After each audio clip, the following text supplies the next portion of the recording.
ကျွန်တော်ရှေ့ရလေ့ကျင့်ခန်းတွေရသွားရင်နောက်ထပ် channel လေ့ကျင့်ခန်းလေးဆက်ပြီးတော့လုပ်မယ်ပေါ့နော်အဲ့ဒီဘိုင်းမှာတော့ကျွန်တော်အကုန်လုံးလုံးမပြတော့ဘူးကိုယ့်အကိုဆိုင်းရမယ့်အပိုင်းတွေပါတယ်ပေါ့နော်အဲ့တော့ကျွန်တော်အယောင်ထည့်ရမယ့်ပုံလေးတွေကပါရှိမလဲဆိုဒီနှစ်ပုံရှိမယ်နော်ဒီနှစ်ပုံရှိမယ်အဲ့ရှေ့ကဒီပုံလေးကိုကျွန်တော်မထွင်းလဲရတယ်နော်မထွင်းလဲရတယ်ရိုးရိုးဒီပုံကိုပဲကျွန်တော်တို့ကြိုက်တဲ့ color လေးသွင်းပေးပေါ့နော် brush tool လေးယူ layer တွေခွဲပြီးတော့ကျွန်တော်မျက်နှာဆိုမျက်နှာတက်တစ်ရောင်ပြီးလို့ရှိရင်စပင်ဆိုစပင်တက်တစ်ရောင်အင်ကြီးဆိုအင်ကြီးတက်တစ်ရောင်ပေါ့နော်ဒါလေးထည့်ပြီးတော့ JPG ပြောင်းပြီးသွားရင်ရှေ့ရဗီဒီယိုမှာတော့ကျွန်တော်တို့ဆေးခဲ့တဲ့ဖန်တီးခဲ့တဲ့ folder လေးရှိတယ်အဲ့ folder ထဲမှာတစုတစည်းနဲ့သွားပြီးတော့ဒါလေးကို JPG ပြောင်းပြီးတော့တင်ပေးပေါ့နော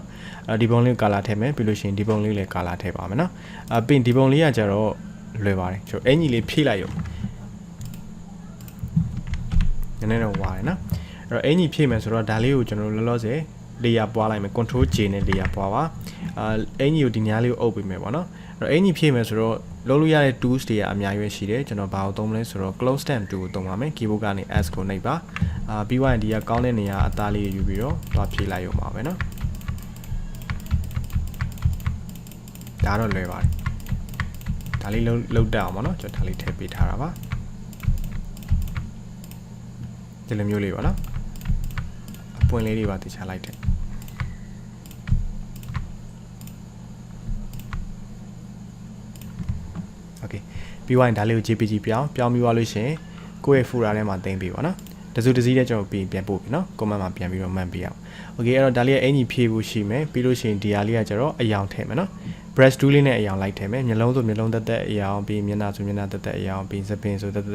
အယောင်ထားမယ်ပေါ့နော် background တော့မပြောင်းတော့ပါနဲ့နော်ဒီလက်ရှိပုံမှာပဲကျွန်တော် layer အသစ်လေးတွေခေါ်ပြီးလို့ရှိရင် brush tool လေးနဲ့အယောင်လိုက်ထည့်ပေးပါပြီး blending mode လေးကစားကြည့်ပေးပါနော်ပြီးဒီပုံလေးရှိမယ်ပြီးဒီပုံလေးရှိမယ်ဟုတ်ပြီနော်ဒီနှစ်ပုံအယောင်သွင်းပေးရ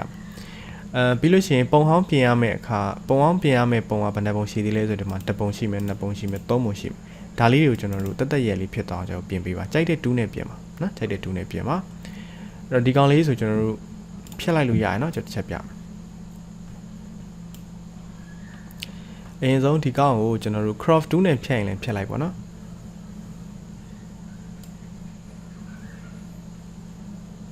sorry keyboard ကနေ C နှိပ်လိုက်ရတယ်နော် crop tool နဲ့ဖြတ်ပြီးတော့ဒီကတန်ဖိုးတွေအကုန်လုံးရှင်းလိုက်မယ်ရှင်းပြီးသွားလို့ရှိရင်ပုံလေးကိုကျွန်တော်တို့အနားတက်လေးတွေကိုအကုန်လုံးအဆင်ပြေတဲ့အခြေအနေထိပေါ့ကျွန်တော်တို့ယူလိုက်မယ်နော် okay ပြီးသွားရင် enter ခောက်ပြီးတော့မှဒီပုံလေးလိုက်ပြီးတော့ဟိုမကောင်းတဲ့နေရာလေးတွေကိုလိုက်ပြီးတော့ပြင်ပေးပါနော်အဲ့တော့ရှေ့မှာပုံတစ်ပုံပြင်ပြထားတာဆိုတော့အဲ့မှာသုံးခဲ့တဲ့ tools တွေနဲ့ပဲကျွန်တော်လိုက်ပြီးတော့ပြင်ပေးပါနော်အဲ့တော့ patch tool တို့ healing brush tool spot healing brush tool ဒါတွေအကုန်သုံးလို့ရပါတယ်ပြီးသွားရင် close stamp tool လည်းသုံးလို့ရပါတယ်နော်အဲ့တော့ patch tool လည်းကောင်းပါတယ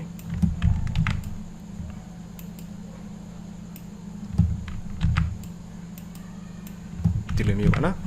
်အဲ့တော့ကိုယ်စိတ်ကြိုက်တူးနဲ့ပုံလေးကိုတက်ရက်ဖြစ်တော့တေချာလေးပြင်ပေးပါအနိကလေးချဲ့ပြီးတော့ပြင်ပေးနော်ပြီးသွားရင်ရလာတဲ့ပုံလေးကိုကျွန်တော် JPG format လေးပြောင်းပြီးတော့ folder ထဲမှာတင်ပေးပါနော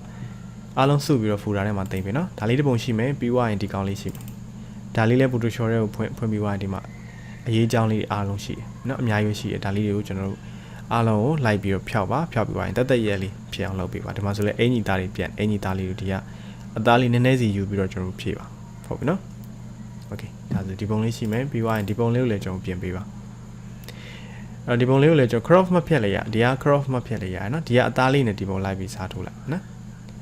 ဒီမှာနော်တွန့်ကျင်နေတဲ့ဟာတွေအကုန်လုံးတသားလေးဖြစ်သွားပြီးတော့ပြေလေးဖြစ်သွားပြီဟုတ်ပြီနော်ဒီပုံလေးသုံးပုံတေချာတက်ရက်လေးဖြစ်အောင်အချိန်ပေးပြီးတော့ပြင်ပါဒီပုံနှစ်ပုံက color ထည့်ရမယ်ဒီကောင်လေးကကျတော့သပင်တို့အယောင်တို့နှက်ခမ်းတို့အယောင်လေးထည့်ပေးပါနော်ကျွန်တော်ချက်လုပ်ပြမယ်ဒါလေးတော့ဒါလေးပေးလိုက်တော့မနော်โอเคအဲ့တော့ကျွန်တော်တို့ layer လေးကိုအရင်ပွားလိုက်မယ်နော် control G နဲ့ပွားထားပါတခုမှားသွားလို့ရှိရင်ဖြတ်လို့ရအောင်နော်အမြဲတမ်းပုံတွေကိုမူရင်း layer ထဲမှာသွားပြီးတော့မပြင်တော့ဘဲနဲ့ layer အသစ် layer တစ်ခုပွားတဲ့အချိန်ကိုအမြဲတမ်းလုပ်ထားပါနော်โอเคပြီးသွားရင်ကျွန်တော် brush tool ယူမယ် control shift and enter ခောက်ပြီးသွားရင် brush tool ယူပြီးသွားရင်စပင်ကိုကြိုက်တဲ့ color ထည့်ပါနော်ကျွန်တော်ဒီမှာ multiply blending mode ပြောင်းမယ်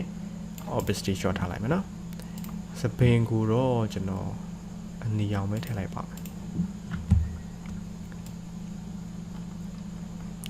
နှစ်ရောင်ဆက်ပြီးထည့်မယ်ဆိုလေရရနော်ကိုကြိုက်တဲ့ color ဖောက်ပေးပါ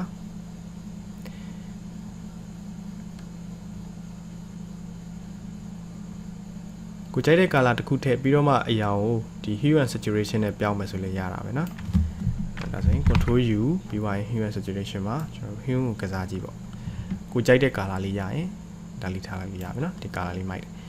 ပြီးသွားရင် okay အဲ့တော့အသားရောင်တော့ရှိပြီးသားဆိုမလုပ်တော့ဘူးနော်အဲ့တော့မျက်လုံးရောင်ပြောင်းလို့ရ control shift and undercut ပြီးသွားရင်အရောင်ပါထည့်မလဲပေါ့သူကတော့အပြာဆိုတော့ကျွန်တော်အဝါဘက်ကိုထည့်လိုက်မယ်နော်အဝါလေးထည့်လိုက်အဲ့တော့ blending mode ကို multiply ပြောင်းထားမယ်ပြီးသွားရင် opacity short ထားမယ်ဒီမျက်လုံးတစ်လုံးစာကျွန်တော်ထည့်လိုက်ဒါမှမဟုတ်ရင်အနက်ဆန်လေးကိုမထိအောင်လေကျွန်တော်ဘီနာလေးမှာပို့ဆွဲလိုက်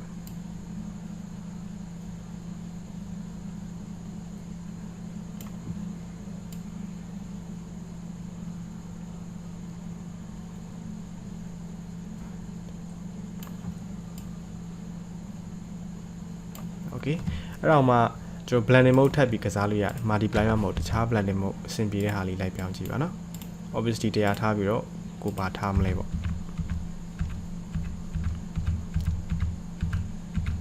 ဒါကြီးရဲ့တိတ်ဆင်မပြေဘူးနော်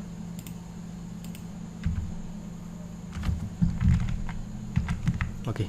color band လေးလည်းမစုံနော် color band ညအရောင်လေးနည်းနည်းတောက် Okay တခြားလည်းတုံးလို့ရတယ်နော် color band ပြီးတော့ linear band ချိန်တာတော့မှာရပါနော်အရောင်မကြိုက်တဲ့ control U ပြီးတော့ hue and saturation မှာ hue ကိုကစားကြည့်ပဲ Okay ဒါကြီးအရောင်တောက်လို့ရှိရင် opacity လေး short ချလိုက်နော် Okay ဒါဆိုရသွားပြီးတော့နှာခမ်းလေးကိုလည်းကိုကြိုက်တဲ့အရောင်လေးထည့်ပါနော်ကျွန်တော်ဒီမှာတော့အနီရောင်ပဲထည့်လိုက်မယ် control shift and call undercut brush tool ယူထားပြီးတော့အနီရောင်လေးယူလိုက်မယ်နော်အဲ့တော့လောလောဆယ် multiply ထားမယ်ပြီးတော့မှတက်တက်ကစားကြည့်မယ်နော်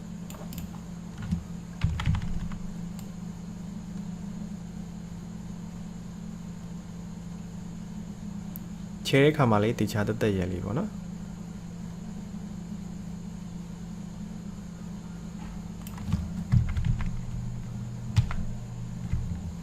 Okay အဲ့တော့မှကျွန်တော် blending mode ကစားကြည့်မယ် multiply တခြားပြောင်းကြည့်မယ်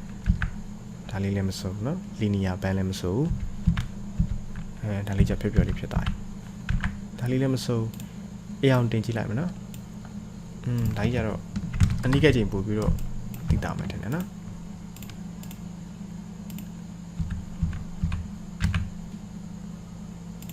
multiply မဲ့ကောင်းပါတယ်ကျွန်တော် obviously short လိုက်တော့မယ်เนาะပလေးပေါ့စင်တာတွေအားလုံးကျွန်တော် group ဖွဲ့ထားလိုက်မယ်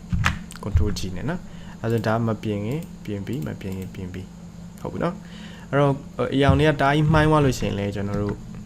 level ဆိုတဲ့ level ခေါ်ပြီးတော့အရောင်လေးထပ်ပြီးတော့အလင်းမောင်ပေါ့နော်အလင်းမောင်ထပ်ပြီးတော့ချိန်လို့ရတယ်နော်ဆောနာမျက်လုံးကဒါနော်တကယ်လို့ဒီမျက်လုံးလေးကိုတက်တောက်လေးဖြစ်ချင်လဲဆိုရင် level ခေါ် control L နဲ့ level ခေါ်ပြီးတော့ mid tone ဆွဲချတာတို့ဆွဲတင်တာတို့ဒါတွေထပ်လုပ်လို့ရတယ်ဒါဆိုမောင်သွားပြီဒါဆိုပို့တောက်သွားပြီရမှာနော်ကြိုက်ပြီဆို okay နေလိုက်ရုံပါပဲရမှာနော်ဒါဆိုရင်ဒါလေးကိုကြိုက်တဲ့ color လေးထည့်ပြီးသွားလို့ရှိရင်ဒါလေးကိုလည်း JPG ပြောင်း folder တစ်လုံးထဲမှာပဲဆောနာရှိမှာပြင်ခဲ့တဲ့ပုံတွေအားလုံးနဲ့ folder တစ်လုံးနဲ့စုပြီးတော့တင်ပေးပါနော်ပြင်အဲ့ဒါတွေအကုန်လုံးကိုဓာတ်ပုံရိုက်ပြီးတော့ comment မှာပြန်ပြီးတော့ comment မှန်ပေးပါနော်တေချာလေးဒါလေးတွေအချိန်ပေးပြီးတော့တက်ရက်ဖြစ်အောင်လုပ်ပါနော်အဲ့တော့ကိုကဒီနေ့ဒီပုံလေးကိုပြင်လိုက်တယ်မပြီးသေးဘူးနောက်နေ့မှထပ်ပြီးတော့ပြင်နေတယ်ဆိုရင် JPG မပြောင်းသေးနဲ့နော် PSD file နဲ့ပဲစစ်တာပါအားလုံးချောတက်ကြမှာ JPG file လေးပြောင်းပေးပါနော်โอเคဒါဆိုရင်ဒါလေးကိုစမ်းကြည့်ပါမရတာရှင်းပြောပါနော်